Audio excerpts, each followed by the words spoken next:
But man, we had good news, well, good and bad news as it pertains to the Pens. Obviously, they won. Was it have been Tuesday? I believe it was. They started out their first of a three game stretch against the Flyers. And obviously, the Flyers had beat them the first two times earlier at the season, right? Swept their series then. So it was good to see the Pens respond in a big way, especially coming off of a loss they had just had the other night against the Islanders. But prior to the game, the reason why it was so intriguing was because Sidney Crosby got added to the COVID list. Now, they didn't say if he tested positive or not, but he had to miss the game because of that. And we know that Sid, he's their best player. He gets that team going. But to see them respond the way they did against a very tough and hot Philadelphia Flyers team was very impressive, man. And shout out to your boy Jari. Bro, he's doing his thing. Balling out. Absolutely, man. In my opinion, he's definitely been the X factor over some of these games. In that Flyers game, they outshot us by like 12 or 13. And they had a fair amount of chances. Saves. They really did. I know we had our chances. We just capitalized on them really well. Yes. But Flyers, make no mistake, I thought they still played that game pretty good. They just, for whatever reason, didn't capitalize like we did. And I think a large part of that was due to Jari. He's balling out, man. He's had a couple games like this where the other team will get like high 30s, 40 shots, and then he'll save all but like one or two and keep us in the game. Absolutely, man. He looked good. And another person that stepped up, obviously, Kasperi Kapanen, he balled out. He got the 2 goals, got the scoring started for the Pens. But Malkin came back to life as well. And it was funny. I was doing one of my other radio shows, and we were talking about Malkin in games where Sid isn't out there. We were just saying from a betting standpoint that's the game you want to bet on him to either have a goal or a point in some fashion, because he just always seems to play better when Sid isn't in the lineup. And we saw Malkin, man, he stepped up in a big way to help this team once again produce that element, man, to get that scoring going in that second period, man. So it was good to see that from him also. I'm a little concerned about the defense. I still am, but Jari's playing really good where he's making up for it.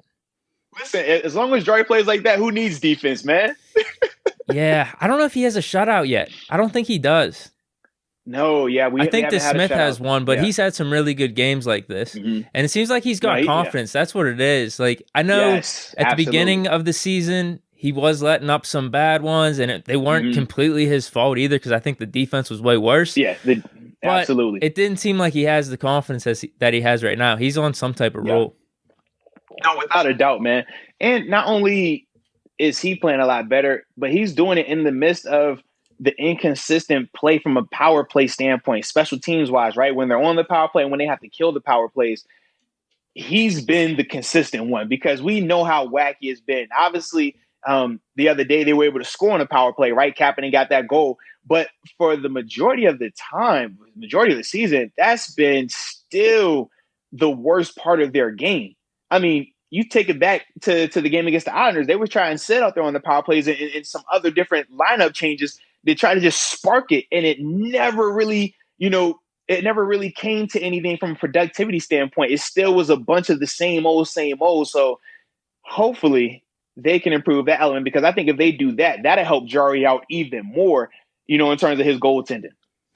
They got to do everything right. I'm looking at these standings, dude. I'm still a little bit nervous.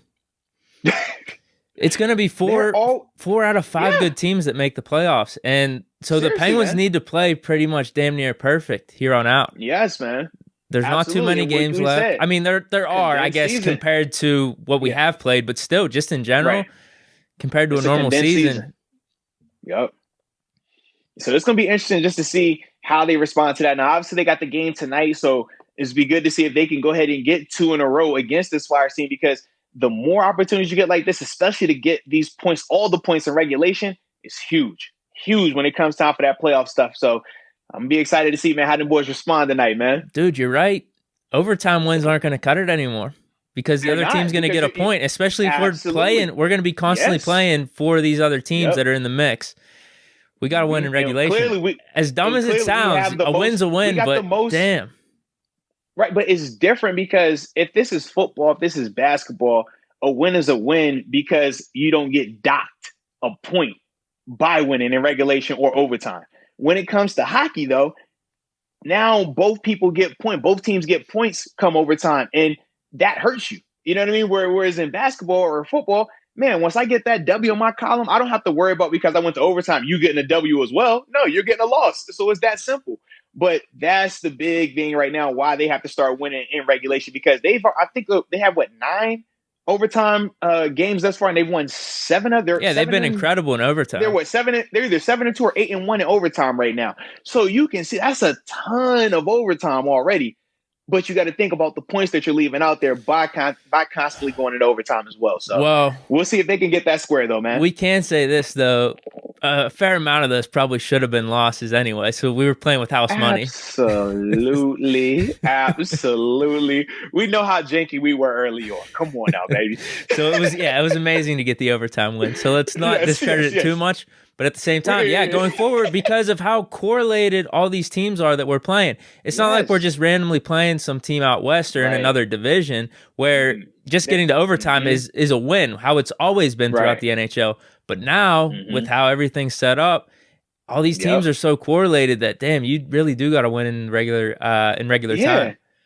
And you're playing the same team 2 games at a time, 3 games at a time. So it's like you said, it just keeps adding up, and they're in the division. So we shall see, though. We shall see. I'm excited about it either way. Yeah, game tonight. Crosby's out again, though. I know. But at least we're getting these games played. Because with the NHL, with them not really releasing information on if he was positive, if it was a close contact, they never really say who else was affected or not affected. For a while, a lot of people were skeptical that, the game would even be played, or that more names that started to come out from that scenario, because they were just on a road trip as well. And we know on the road, these guys have to be in close proximity with one another. So it was good to see that nobody new was added to the list. And at least for this game right here, continues to be nobody new added to that list. So hopefully Sid is good and he'll be recovering and be back out there, in a timely manner.